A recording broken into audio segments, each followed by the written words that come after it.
할렐루야. 예, 오늘 마태복음 13장 말씀입니다. 그럼 복음서가 네 가지 복음서가 있습니다. 사복음서에 비유의 말씀이 참 많이 나오는데요. 사복음서에 기록되어진 비유가 몇 가지나 될까요? 제가 한동안 유인물 나눠드리면서 찬양 예배를 드렸더니만 공부하는 분위기라서 너무 싫다 이렇게 얘기를 하셔서 유인물을 없앴습니다. 그러면 조금 마음이 편해지실까 해서. 그럼 예수님의 비유가 사복음서에 몇 가지 정도 나올까요? 예, 맞습니다. 여러분들이 눈으로 다 대답을 하셨습니다. 학자들에 따라서 조금 다르긴 하지만, 왜냐하면 이게 비유인가 아닌가 이렇게 구분하기 어려운 경우가 있어서 대략 한 30가지 정도, 30여 개 정도의 예수님의 비유가 기록되어져 있다라고 알려져 있습니다. 30여 개의 비유 가운데 12개 정도의 비유가 가장 핵심적인 비유라고 할 수 있습니다. 오늘부터 우리가 찬양 예배를 통해서 12주 동안 12개의 비유를 함께 말씀의 은혜를 나누려고 하는데요. 그럼 이 12개가 사실은 크게 세 종류로 나누어 볼 수 있습니다.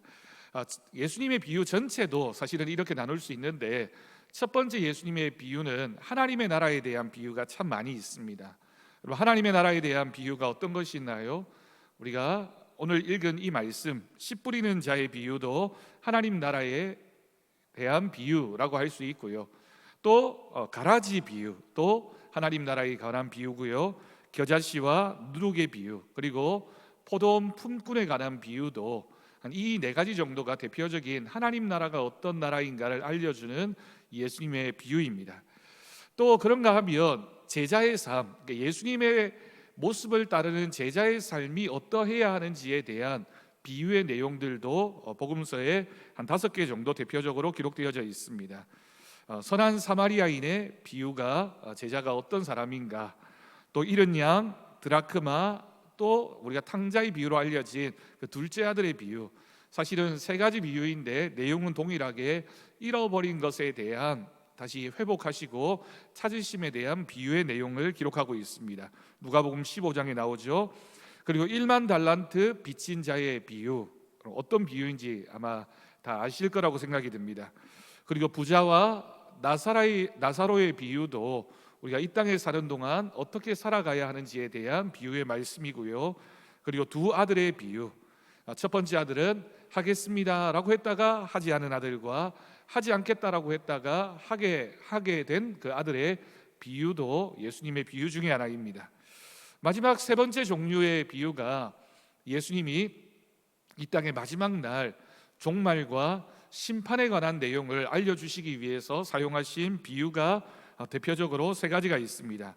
주로 마태복음에 나오는데요, 열처녀 비유가 대표적이고요, 또 달란트 비유, 그리고 마지막으로 포도원 농부의 비유가 마지막 날 이 땅에 어떤 일이 있을 것인가, 주인이 돌아온다라고 하는 것은 어떤 의미인가를 알려주기 위해서 예수님이 하셨던 비유입니다.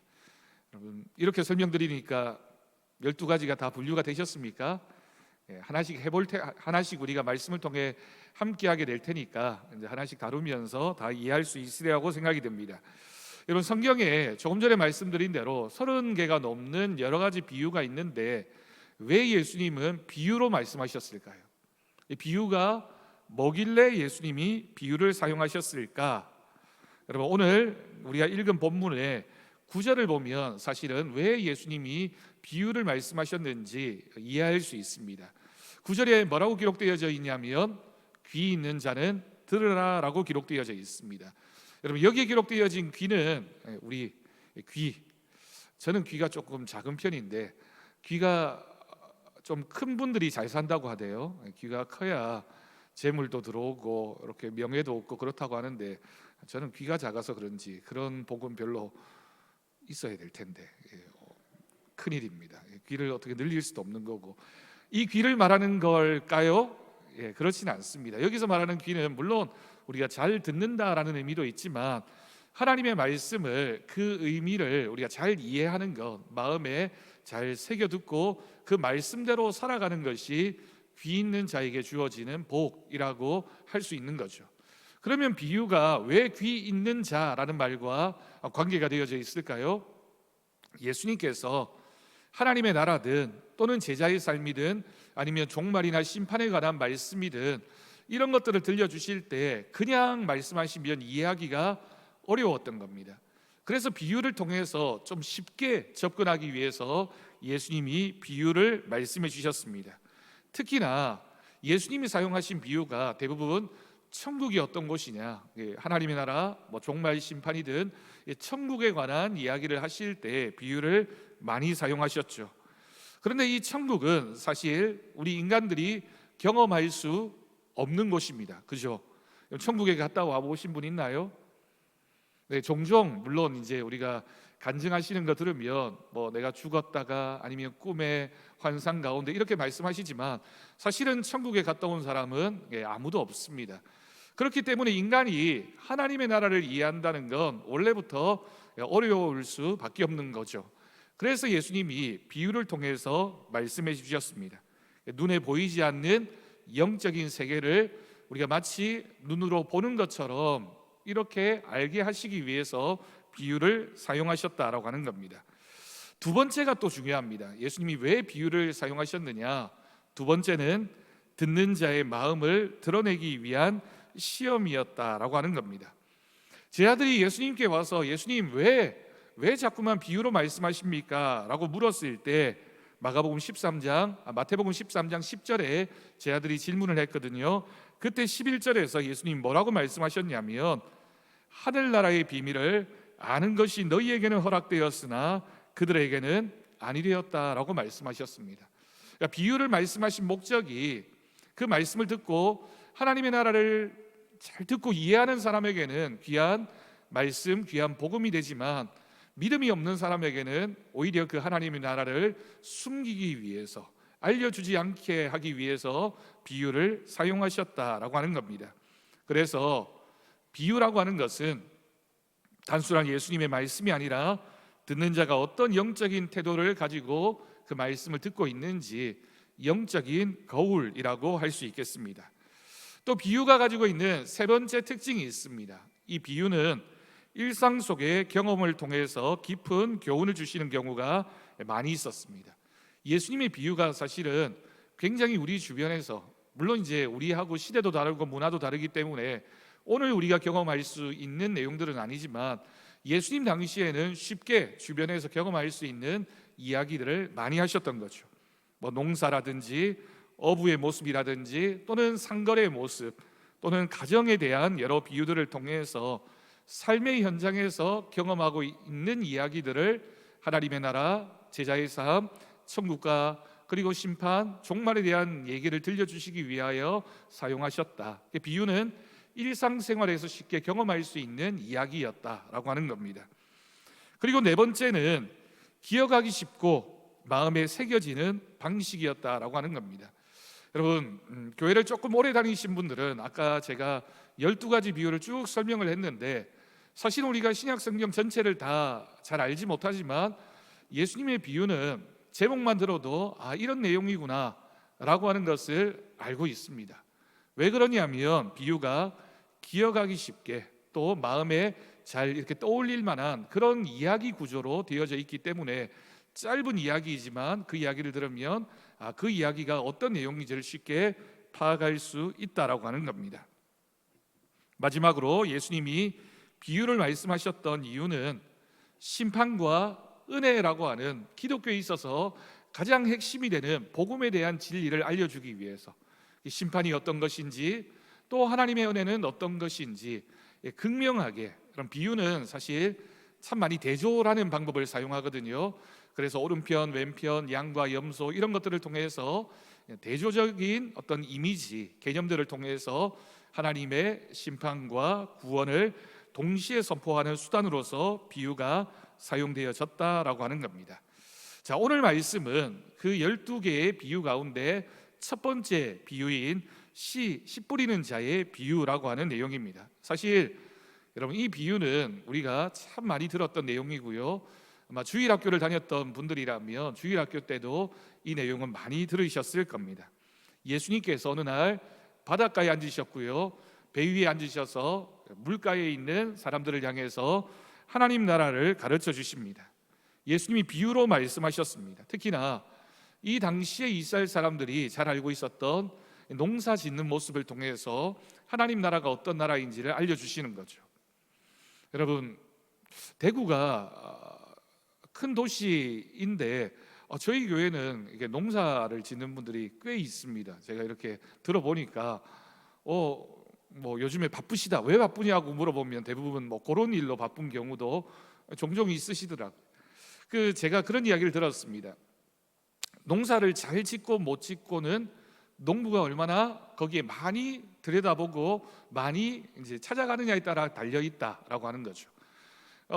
똑같은 땅이고 똑같은 씨앗을 뿌리지만 결국 무엇을 통해서 열매가 결정되어지느냐, 농부가 그것에 대해서 내가 짓고 있는 이 농사에 대해서 얼마만큼 사랑하는 마음을 가지고, 물론 뭐 열매를 얻기 위한 마음일 수도 있겠지만 결과에 대한 소망을 가지고 자주 방문하고 자주 가꾸고 자주 돌보느냐에 따라서 농사가 결정되어진다라고 하는 이야기를 참 많이 들었습니다. 작은 농사든 큰 농사든 짓는 분들은 좀 공감이 되시는가요? 그렇다고 하더라고요. 저는 뭐 경험이 많지 않지만 대부분 그런 이야기를 많이 들었습니다. 오늘 말씀이 그런 이야기를 우리에게 들려주는 겁니다. 그런데 예수님께서 이 비유를 말씀하시는 건 하나님 나라에 대한 내용을 알려주기 위함인데, 사실은 우리가 경험하는 농사와 조금 다른 이야기를 우리에게 들려주고 있기도 합니다. 그럼 본문 3절을 봅니다. 씨 뿌리는 자가 씨를 뿌리러 나가서라고 기록하고 있습니다.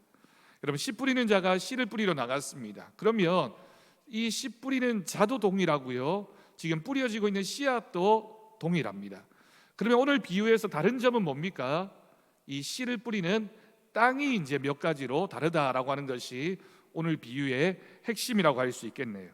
자, 오늘 본문을 들여다보겠습니다. 예수님께서 오늘 비유에서는, 사실 우리가 오늘 1절부터 9절까지밖에 안 읽었는데, 예수님이 비유를 말씀하실 때는 그 뒤에 해석을 하신 경우도 많이 있습니다. 제자들이 이게 무슨 얘기인가 예수님께 확인하기 위해서 다시 물으면 예수님이 그 비유를 해설하시는 경우도 많이 있는데, 오늘 본문은 사실은 해설이 달려 있습니다. 그 뒤에 내용을 보면요, 자, 예수님이 네 가지 씨앗이 뿌려진 땅에 대해서 말씀하셨습니다. 다르게 표현하면 뒤에 해석을 우리가 가져다가 이 말씀을 보면 우리의 마음속에 네 가지 마음밭이 있다라고 이해할 수도 있네요. 그러니까 오늘 비유의 핵심은 우리의 마음이 뭐라고요?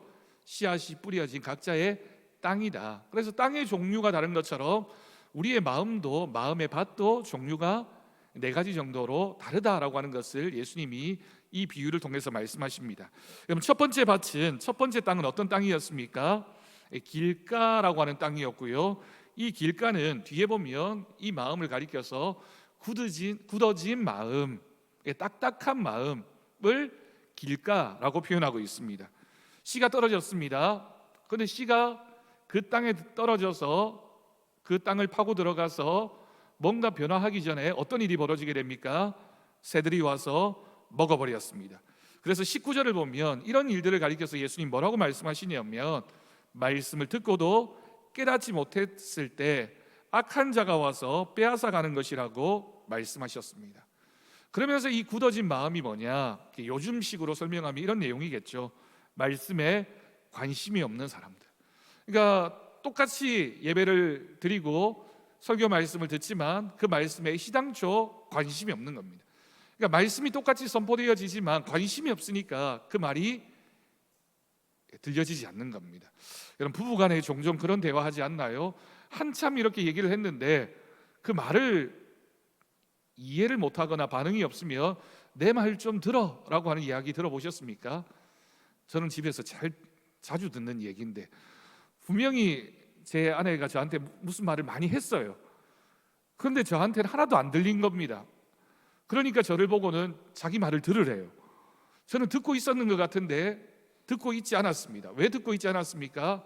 하나도 제 머릿속에 남은 게 없는 겁니다. 이게 바로 길가의 마음입니다. 또 길가의 마음인 또 다른 원인이 있습니다. 여러분, 왜 우리 마음이 길가가 될까? 잘 들으려고 하지 않기 때문이기도 하지만 사실은 더 본질적인 문제는 우리의 마음속에 자기 생각으로 먼저 꽉 차 있으면 아무리 하나님의 말씀이 들어와도 그 마음은 길가일 수밖에 없다라고 하는 거죠. 그러면 여러분, 우리가 말씀을 들으러 올 때 내 마음을 어떻게 해야 될까요? 하나님의 말씀을 잘 들을 수 있는 마음으로 바꾸어야 되겠죠.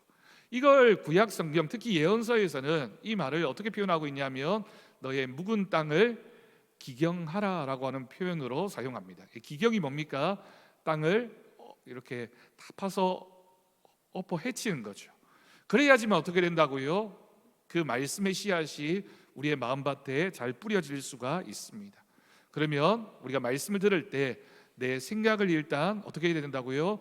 내려놓아야 된다. 내가 말씀을 판단하고 말씀을 어떻게 받아들이려고 하지 않는 내 마음을, 내 생각을 먼저 없애야지만 하나님의 말씀이 들릴 수 있습니다. 자, 두 번째는 어떤 땅이었습니까? 돌밭이었다라고 표현하고 있죠. 이 돌밭을 마음의 밭으로 표현하면 얕은 마음이라고 할 수 있습니다. 돌 위에 흙이 조금 있었습니다. 씨앗이 떨어졌습니다. 금방 싹이 났습니다. 하지만 돌밭에 떨어진 씨앗이었기 때문에 뿌리가 깊지 않았고 해가 나자 햇볕에 금방 말라버렸다라고 기록하고 있습니다. 그래서 21절 보면 예수님이 이런 마음의 밭을 이렇게 표현하셨습니다. 말씀을 기쁨으로 받지만, 처음에 말씀을 들을 때는 기쁨으로 들었지만 말씀을 들었는데 어떤 문제가 발생한다고요?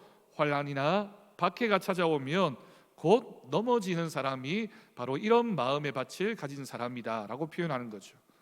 그럼 종종 사실 안타깝지만 그런 분들을 봅니다. 교회에 등록하고 내가 새로운 마음으로 열심히 신앙생활을 해야지 라고 하는 순간에 주변에서 안 좋은 일이 자꾸 생기는 경우를 봐요. 자꾸만 내가 교회 가고 예배드리고 하나님 말씀 듣는 걸 방해받는 경우를 많이 보게 됩니다. 그러면 여러분 어떻게 해야 됩니까?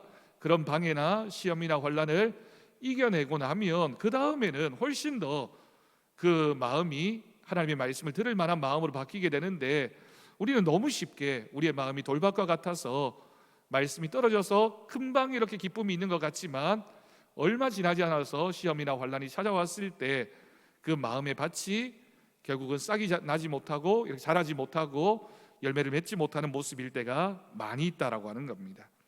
겉으로는 믿음이 있어 보이지만 결국에는 깊은 뿌리가 없어서 고난을 이겨내지 못하는 그런 마음을 가리켜서 돌밭이라고 표현합니다. 자, 세 번째 땅은 어떤 땅입니까? 가시떨기입니다. 가시떨기를 가리켜서 세상의 묶인 마음이라고 할 수 있습니다.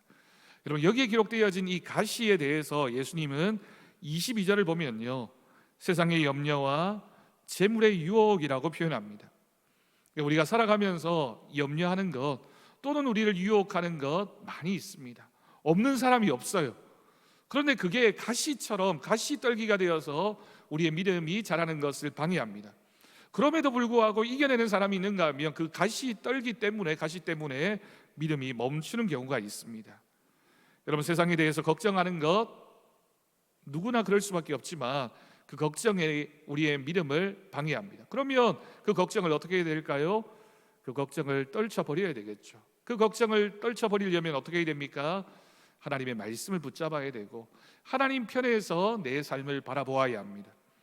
또는 돈과 성공에 대한 집착, 욕심이 많으면 말씀을 숨막히게 합니다. 여러분, 우리 안에 욕심이 많은 사람, 사실은 여러분 세상을 살아갈 때는 적당한 욕심이 필요합니다. 물에 물 탄 듯 술에 술 탄 듯 사는 사람보다는 그래도 이기려고 하고 욕심을 내어서 열심히 하는 사람이 세상에 성공할 수 있겠죠. 그런데 여러분, 그 욕심이 믿음에 있어서 문제가 되는 경우가 있어요. 그 욕심이 무엇에 대한 욕심일 때? 돈에 대한, 성공에 대한 욕심이 내가 신앙생활하는 것, 내가 예배드리는 것을 막아서게 되면 가시떨기처럼 우리의 믿음이 자라는데 방해가 될 수밖에 없다라고 하는 겁니다. 자, 네 번째 땅입니다. 이 네 번째 땅은 좋은 땅이라고 표현하고 있고요, 옥토의 마음이라고 할 수 있습니다. 그러면서 결론에 이 좋은 땅에 떨어진 씨앗은 30배, 60배, 100배의 열매를 맺습니다. 제가 예전에 가지를 심어 본 적이 있거든요. 와, 이 가지가 정말 잘 자랄 뿐만 아니라 가지가 잘 열리더라고요. 조그만 가지나무에 얼마나 잘 열리는지 제가 그때 알았습니다. 가지가지마다 달려서 가지라고 한다대요. 너무 많이 달려서 정말 많이 달리고 또 떨어지고 나면 이렇게 잘라내고 나면 또 맺히고. 근데 신기하게도 어떤 놈은 되게 길게 자라는 놈이 있는가 하면 어떤 것도 짧게 자라기도 하고 이렇게 굵게 자라기도 하고 가늘게 자라기도 합니다. 꽤 참 많이 열매가 맺히는 것을 볼 수 있습니다. 예수님은 이런 사람의 마음이 옥토와 같은 마음인데 말씀을 듣고 깨닫는 사람이 바로 이와 같은 은혜를 누릴 것이다 라고 말씀하셨습니다. 여러분, 어떤 생물이든지 어떤 식물이든지 어떤 나무이든지 어떤 동물이든지 사실은 자라는데 시간이 필요합니다. 시간이 필요하다라고 하는 건 인내가 필요하다라고 하는 거죠. 여러분, 그래서 우리가 소망이라고 하는 단어는 사실은 인내라는 단어와 이렇게 나눌 수가 없습니다. 그래서 소망의 인내, 소망을 이루기 위해서는 인내, 기다림이 꼭 필요하다라고 하는 것을 우리에게 알려줍니다. 여러분, 오늘 말씀은 우리에게 분명히 중요한 도전적인 질문을 하나 합니다.